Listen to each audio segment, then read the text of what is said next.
Well, would you look at that? It is Nicobbq's all first-party Switch title released in 2021 o'clock! It's my favorite time of the day! And we start off the list with my boy Mario. Heck yeah! But calm down, it is just a remake of a Wii U game. Yeah, sorry to burst your bubble, but it is Super Mario 3D World on the Wii U.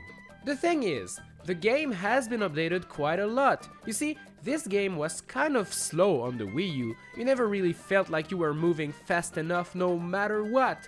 Well, slow no more, as a little bit of Sonic DNA was injected into this remake. It is now faster than ever and much better.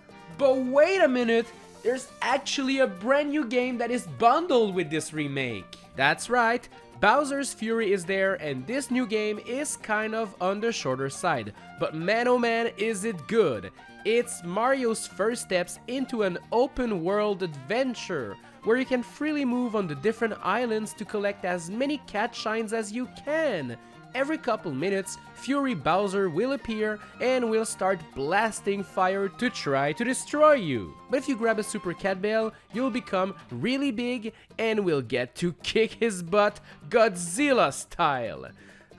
What a fun game, and the replayability is absolutely there. I love Super Mario 3D World plus Bowser's Fury, so I'll definitely put it at number 1. Obviously, I want to play and rank the next game, but the thing is, my Switch is out of battery again. Thankfully, today's sponsor, Ugreen, will fix that.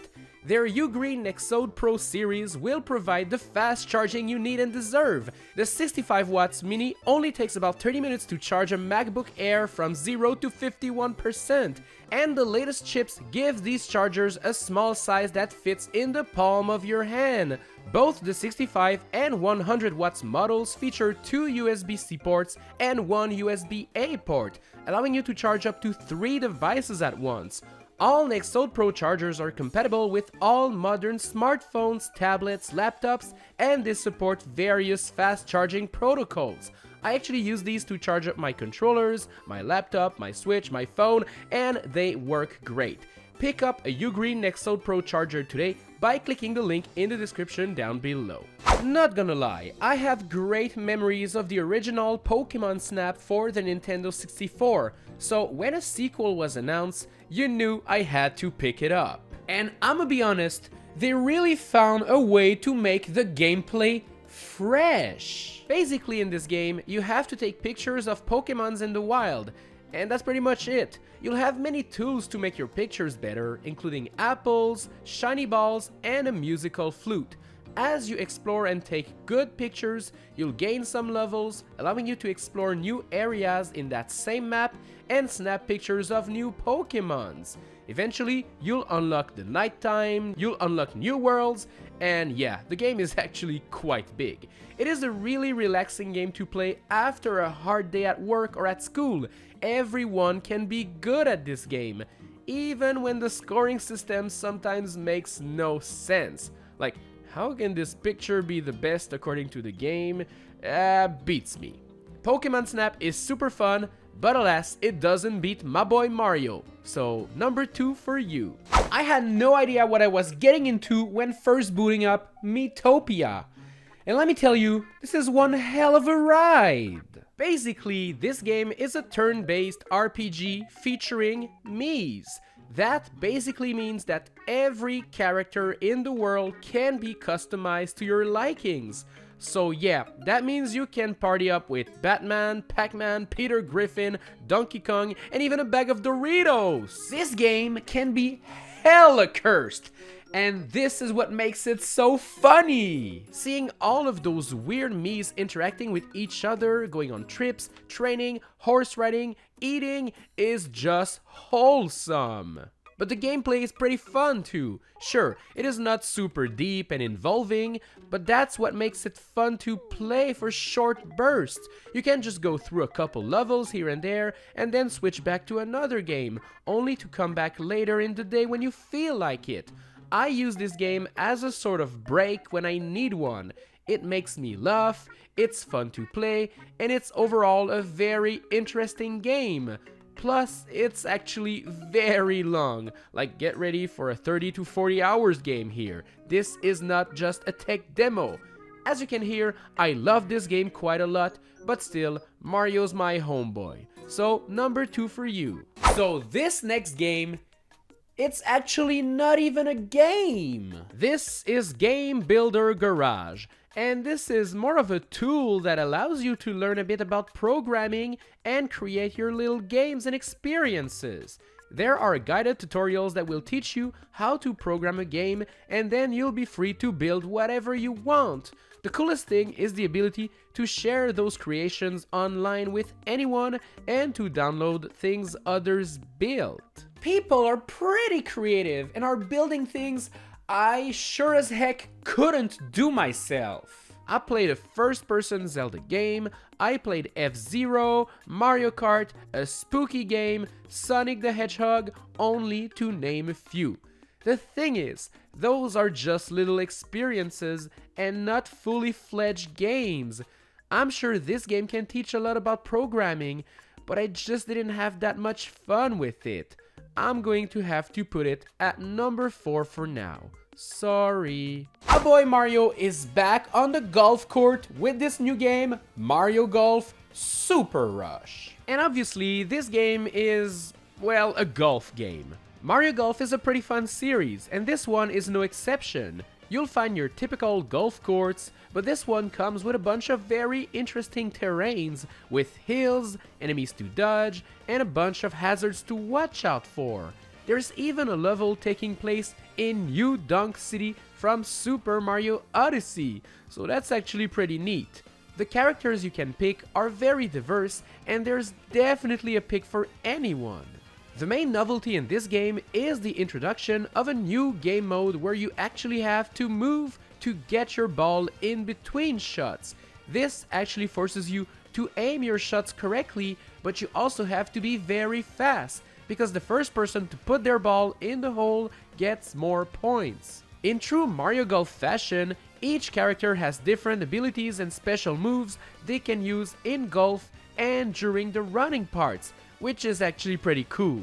Oh, and did I mention that this game actually features a whole story mode? With a big map and some experience points you can use to better your character. Yeah, they went cuckoo bananas with this one. It is super deep, pretty fun, and a really enjoyable experience. This game is actually super cool, and I'm going to place it at number 3 for now.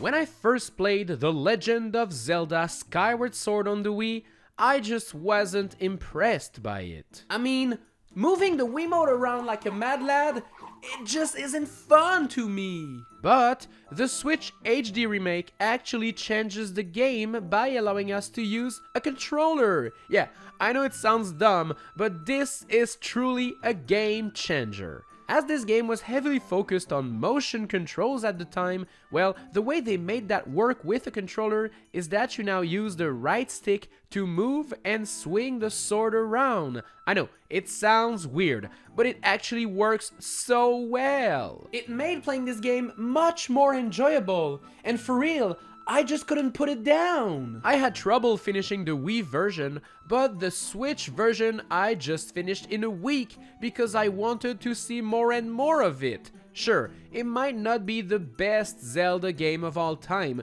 but it's a truly solid experience, and now that it looks better and runs smoothly, I cannot help but to recommend this version to all of my Zelda lover friends.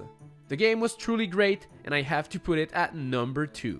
WarioWare is a very strange series of game, and Get It Together actually manages to make it even weirder. Typically, WarioWare games are full of micro games, and you just push the right button or you do the right move, and you figure out how to clear every single of those micro games. This Switch version mixes up the gameplay. This time around, you'll be controlling the characters inside of the micro games, and each character plays differently, with some of them bouncing all the time, some of them flying, others throwing boomerangs or straight up teleporting. Every character has a learning curve, but all micro games can be solved by all of them. This makes it quite interesting, as a single microgame ends up being multiple microgames in a way, as you need to learn the ins and outs of every character. This game, it's a bit on the shorter side, like you can pretty much beat the entire story mode in maybe 2 or 3 hours top. But the fun comes from playing it over and over again, hoping to improve your personal bests. There are weekly challenges too, so that's pretty neat. WarioWare Get It Together is a cool entry in the series, but it's not my favorite.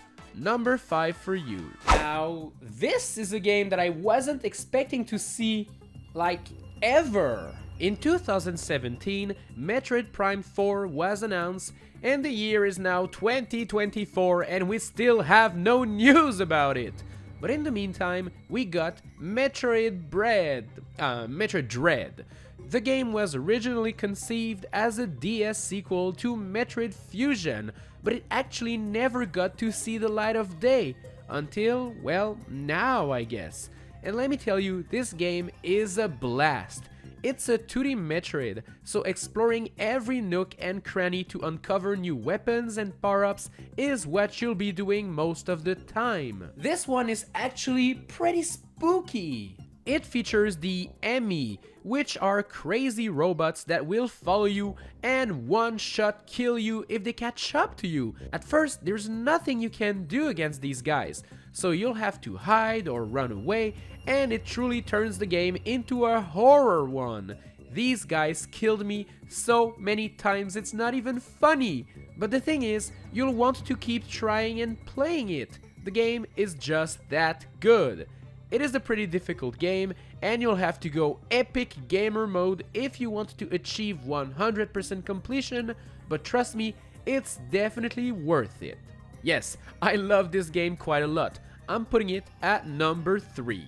You know, after making God knows how many Mario Party games, you have to take a step back and just wonder, what if we just went back to the good old times and took the best minigames from each and every single Mario Party games and put it in one brand new one? Well, this is what Mario Party Superstars is all about. Nostalgia. It features the classic boards, the classic characters, the classic minigames, the classic everything. And guess what? It worked. This is what the Mario Party series needed, in my opinion, especially after the garbage that was Super Mario Party. You're so cringe. Anyways, this game features what it considers to be the best minigames from the series and actually brings them back in glorious HD. Simple, yet very effective. It's so good to play bumper balls, hot rope jump, mushroom mix-up, book squirm, eats a pizza, and all of your favorite classics. If I had to pick one Mario Party game that would showcase what Mario Party is all about, then I'd pick this one for sure. Get this out during a game night, and you're definitely going to have a good time. Yes, it's pretty good, and out of all the multiplayer games we had on the list so far, it's the best. Welcome back to the world of Pokemon, but with a remake this time. Pokemon Brilliant Diamond and Shining Pearl is actually a pretty faithful recreation of these games, and it's a pretty solid entry in the series. I have to admit that I find it pretty weird how they decided to go with a chibi style for the character, so they all have big heads and small bodies, but I got used to this style pretty quickly. It's a Pokemon game, so you already know what to expect. Wild encounters, catching Pokemons, fighting trainers, gym leaders, and obviously a Team Rocket type of enemy. This time around it's Team Galaxy, and these guys are pretty funny to beat. The remake features EXP sharing, making leveling up way quicker and less painful, which I personally am a fan of, and it also features a couple other quality of life improvements. I enjoyed my time with Brilliant Diamond, and it is deserving of being right there at number 6. Well, the final game that was released in the year 2021 is a game that's meant to make you smarter. Big Brain Academy Brain vs. Brain is the latest entry in this series, and this is actually a pretty fun game. Like, let's be real, this is not the type of game that will revolutionize the world, but it's fun for what it is.